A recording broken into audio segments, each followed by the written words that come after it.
প্রিয় দর্শক, স্বাগত জানাচ্ছি সারাদিনের সংবাদে প্রতিদিনের আয়োজন রাত 11টার শীর্ষ সংবাদে। সারা বিশ্বের গুরুত্বপূর্ণ সব সংবাদের শিরোনাম জেনে নিন শুরুতেই। গুম খুনে অভিযুক্ত 15 সেনা কর্মকর্তাকে হেফাজতে নিয়েছে সেনা সদর।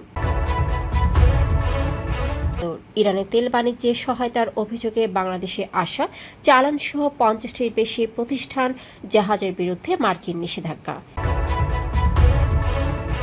সস্তা ভারতীয় সুতায় পিছিয়ে পড়ছে দেশের টেক্সটাইল শিল্প। বছরের প্রথম 8 মাসেই 400 কন্যা শিশু ধর্ষণের শিকার। রিজার্ভ চুরি ও অন্যান্য অনিয়মের অভিযোগে বর্তমান ও সাবেক 19 কর্মকর্তার বিষয়ে তথ্য নিচ্ছে দুদক। 17 বছর নির্বাসন শেষে নভেম্বরের মাঝামাঝি দেশে ফিরছেন তারেক রহমান। শেখ মুজিবের প্রতিকৃতি প্রদর্শন সংক্রান্ত বাধ্যতামূলক ধারা সংবিধান থেকে বিরক্তির প্রস্তাব ঐকমত্য কমিশনের। চীনা পণ্যে বাড়তি 100% শুল্কের ঘোষণা ট্রাম্পের। পাকিস্তানে টিটিপির সিরিজ হামলায় নিহত 23। চতুর্দিক থেকে বিএনপিকে ঘায়েলের চেষ্টা চলছে বললেন মির্জা ফখরুল।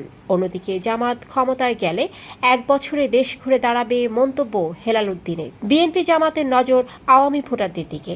শুনছিলেন সংবাদ শিরোনাম, এবারে বিস্তারিত। ফ্যাশন ব্র্যান্ড মানে আর্ট।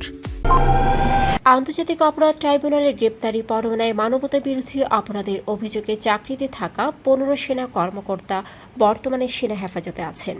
এদের একজন এলপিআরএ আর একজন পলাতক। আজ শনিবার ঢাকা সেনানিবাসে ব্রিফিংয়ে সেনাবাহিনীর adjutant general major general Mohammad Hakimuzzaman জানান, মোট 25 জন সেনা কর্মকর্তার বিরুদ্ধে 3টি মামলায় পরোয়ানা জারি হয়েছে। সেনা সদর এখনও ওয়ারেন্টের কপি হাতে পায়নি। অভিযুক্তদের বিরুদ্ধে সেনা আইন অনুযায়ী ব্যবস্থা নেওয়া হবে। তিনি জানান, মেজর জেনারেল কবির আহমেদ 9 অক্টোবর আইনজীবীর সঙ্গে দেখা করার কথা বলে বাসা থেকে বের হন এবং এরপর থেকে নিখোঁজ। সকল বন্দর ও বিমানবন্দরে সতর্কতা জারি করা হয়েছে। ইরানের পেট্রোলিয়াম ও এলপিজি রপ্তানিতে সহায়তার অভিযোগে 50টির বেশি প্রতিষ্ঠান, ব্যক্তি ও জাহাজের বিরুদ্ধে কঠোর নিষেধাজ্ঞা দিয়েছে যুক্তরাষ্ট্র। মার্কিন অর্থ বিভাগীয় সংস্থা ওএফএসি জানায়, আন্তর্জাতিক নিষেধাজ্ঞা লঙ্ঘনকারী এই নেটওয়ার্কের মাধ্যমে ইরানি এলপিজি 2টি চালান বাংলাদেশে পৌঁছেছে। পাশাপাশি শ্রীলঙ্কাতেও চালান গেছে। এই পদক্ষেপ ইরানের নগদ প্রবাহ কমানো ও সন্ত্রাসী সংগঠনগুলোর অর্থায়ন ঠেকাতে নেওয়া হয়েছে। ভারত থেকে তুলনামূলক সস্তায় সুতা আমদানির ফলে বাংলাদেশি পোশাক প্রস্তুতকারীরা সেদিকে ঝুঁকছে। এতে স্থানীয় টেক্সটাইল কারখানাগুলো বিক্রিতে হিমশিম খাচ্ছে এবং গুদামগুলো অবিকৃত পণ্যে ভরে যাচ্ছে। বিটিএমএ জানায়, ভারত রপ্তানির প্রণোদনা দেওয়ায় প্রতি কেজি সুতায় $0.30 সাশ্রয় হচ্ছে আর বাংলাদেশের সহায়তা কমেছে। সভাপতি শওকত আজিজ রাসেল বলেন, ভারত ড্রাম্পিং মূল্যে সুতা বিক্রি করছে, যা বাণিজ্য মন্ত্রণালয়ে জানানো হয়েছে। সুতা বিক্রি 30% কমেছে। অনেক মিল ব্রেক ইভেন বা লোকসানে বিক্রি করছে, ফলে 50টির বেশি মিল আংশিক বা সম্পূর্ণ বন্ধ হয়ে গেছে। এতে $23 বিলিয়ন খাতটি বড় সংকটে পড়ছে।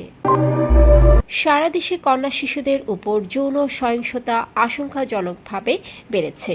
জাতীয় কন্যা শিশু অ্যাডভোকেসি ফোরামের তথ্য অনুযায়ী চলতি বছরের প্রথম 8 মাসে 400 কন্যা শিশু ধর্ষণের শিকার হয়েছে, যার মধ্যে 43টি ছিল দলবদ্ধ ধর্ষণ। আন্তর্জাতিক কন্যা শিশু দিবসে শিশুদের নিরাপত্তাহীনতা ও অধিকার হরণের চিত্র স্পষ্ট হয়েছে। ধর্ষণ, হত্যা, যৌন হয়রানি, পাচার, অপহরণ ও বাল্যবিয়ে কন্যা শিশুদের জীবনে ঝুঁকি বাড়াচ্ছে। সম্প্রতি শিশু আসিয়াকে ধর্ষণের পর হত্যার ঘটনা দেশজুড়ে ক্ষোভ ছড়ায়। অনেক শিশু এসব ঘটনার পর মানসিক বিপর্যয়ে আত্মহত্যা করছে। বাংলাদেশ ব্যাংকের রিজার্ভ চুরির ঘটনায় তদন্তের অংশ হিসেবে সাবেক ৩ গভর্নর সহ ১৭ কর্মকর্তা ও ২ ভারতীয় নাগরিকের তথ্য চেয়েছে দুদক।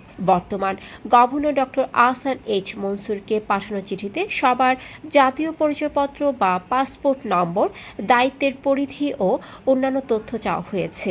গতকাল দুদকের সেগুনবাগিচা কার্যালয়ে ব্রিফিংয়ে এসব জানান উপপরিচালক আক্তারুল ইসলাম। দুদক জানায়, চিঠিতে যাদের নাম রয়েছে তাদের অনেকের বিরুদ্ধেই ২০১৬ সালের রিজার্ভ চুরির দায়িত্বে অবহেলা, নীতি শিথিলতা ও অনিয়মের মাধ্যমে অর্থ আত্মসাতের সুযোগ করে দেওয়ার অভিযোগে তদন্ত চলছে। অভিযুক্তদের মধ্যে রয়েছেন সাবেক গভর্নর ডক্টর আতিউর রহমান, ফজলে কবির ও আব্দুর রউফ তালুকদার। বিএনপি ভারপ্রাপ্ত চেয়ারম্যান তারেক রহমান ১৭ বছরের নির্বাসন শেষে আগামী নভেম্বরে দেশে ফিরতে পারেন বলে দলীয় সূত্র জানিয়েছে।